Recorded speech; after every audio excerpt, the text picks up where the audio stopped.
मेरे प्यारे भारत के मूल निवासियों, बाबा साहब डॉक्टर भीमराव अंबेडकर जी की सोच की दुनिया में आपका बहुत बहुत स्वागत है। राजा और ब्राह्मणों में झगड़े का एक ही उदाहरण है, अर्थात सुदास और वशिष्ठ का झगड़ा। पुराणों में राजाओं और ब्राह्मणों में और झगड़ों का वर्णन है। उन कथाओं का संग्रह उचित मालूम होता है। पहली कथा राजा वेरू की है। हरिवंश में वह कथा इस प्रकार है। एक प्रजापति अंग नाम के थे।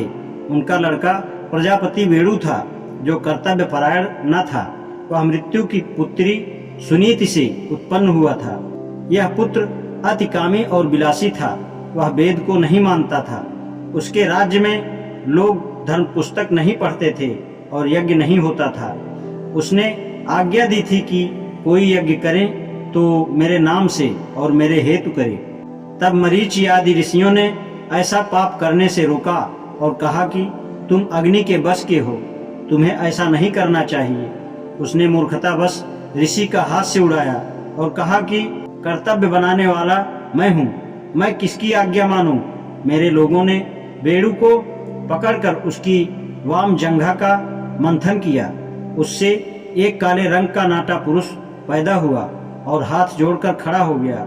उसी से निषाद वंश पैदा हुआ। दूसरा राजा जिसका झगड़ा ब्राह्मणों से था, उसका नाम था पुरुरवा। वह इला का पुत्र और वैवस्व मनु का पौत्र था। उसके झगड़े का वर्णन महाभारत के आदि पर्व में इस प्रकार है। पुरुरवा इला का पुत्र था।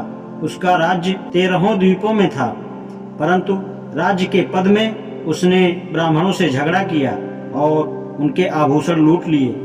सनत कुमार ने भी उसे समझाया, पर उसने न माना। तब ऋषियों ने उसे श्राप देकर मार डाला। तीसरी कथा नहुस की है। नहुस पुरुरवा का पौत्र था। नहुस का ब्राह्मणों से झगड़े का वर्णन इस प्रकार है। वृत्रासुर को मारने के बाद इंद्र ब्रह्म हत्या के डर से जाकर पानी में छिपे। इससे बड़ा हाहाकार मचा। तब ऋषि और देवताओं ने नहुस से प्रार्थना की कि आप कुछ दिन के लिए देवताओं के राजा बन जाएं। पहले तो नहुस ने अपनी असमर्थता प्रकट की, बाद में राजी हो गए। राजा नहुस बहुत धर्मात्मा थे, परंतु इंद्र बनने के बाद वह बहुत कामी हो गए और इंद्राणी को प्राप्त करने की भी अभिलाषा प्रकट की। इंद्राणी ने अंगिरा बृहस्पति की शरण ली और उन्होंने इंद्राणी को रक्षा का वचन दिया। नहुस इस पर अप्रसन्न हुए, परंतु देवताओं ने समझाया कि पर स्त्री अपहरण पाप है।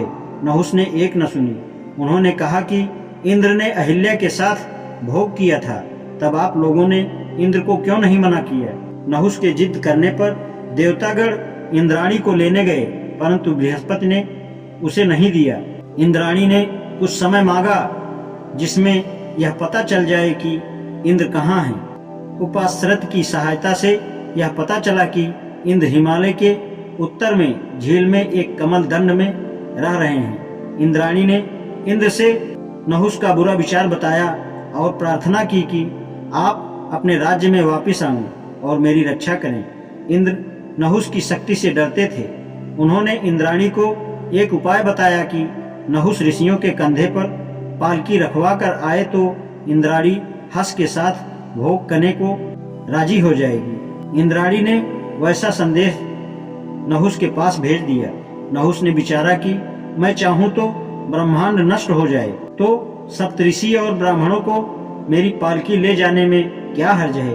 अतएव नहुस का विवाद ऋषियों से हुआ। नहुस ने ऋषियों को पैर से सिर पर मारा। ऋषिगण ने क्रुद्ध होकर श्राप दिया कि 10,000 वर्ष के लिए अजगर हो जाओ। नहुस फौरन अजगर हो गए। कश्यप ने इंद्र से कहा, ब्राह्मणों के श्राप से नहुस का पतन हो गया, अब आप स्वर्ग में आए। चौथी कथा राजा निमि की है। यह कथा विष्णु पुराण में इस प्रकार है। निमि ने वशिष्ठ से कहा कि एक यज्ञ कराओ जिसमें 1000 वर्ष लगी। वशिष्ठ ने कहा कि 500 वर्ष का काम हम इंद्र से पहले ही ले चुके हैं, उसके बाद लौटेंगे। यह कहकर और यह समझकर कि राजा ने स्वीकार कर लिया है, वशिष्ठ चले गए। जब वह लौट कर आए तो देखा कि गौतम ऋषि यज्ञ करा रहे हैं। इस अपमान से रुष्ट होकर वशिष्ठ ने सोती अवस्था में निमि को श्राप दिए कि वह मनुष्य शरीर छोड़ दे। निमि जब जगे तो वशिष्ठ को भी श्राप दिया और मर गए। यज्ञ से देवताओं ने प्रसन्न होकर कहा, हम पुनः जीवन दान दे सकते हैं। राजा ने अस्वीकार किया। तब देवताओं ने निमि को पलक पर रहने का स्थान दिया। इसीलिए जो समय पलक गिरने में लगता है उसे निमेष कहते हैं। मनुस्मृति में भी कहा है कि गर्भ त्याग देने से ऋषियों को भी राज्य प्राप्त हुआ है और गर्भ के कारण राजाओं का भी विनाश हुआ है। जैसे वेणु, नहुस, पिजावन का पुत्र सुदास, सुमुख और निमि। इन कथाओं से यह प्रकट होता है कि शूद्रों और ब्राह्मणों में झगड़ा था।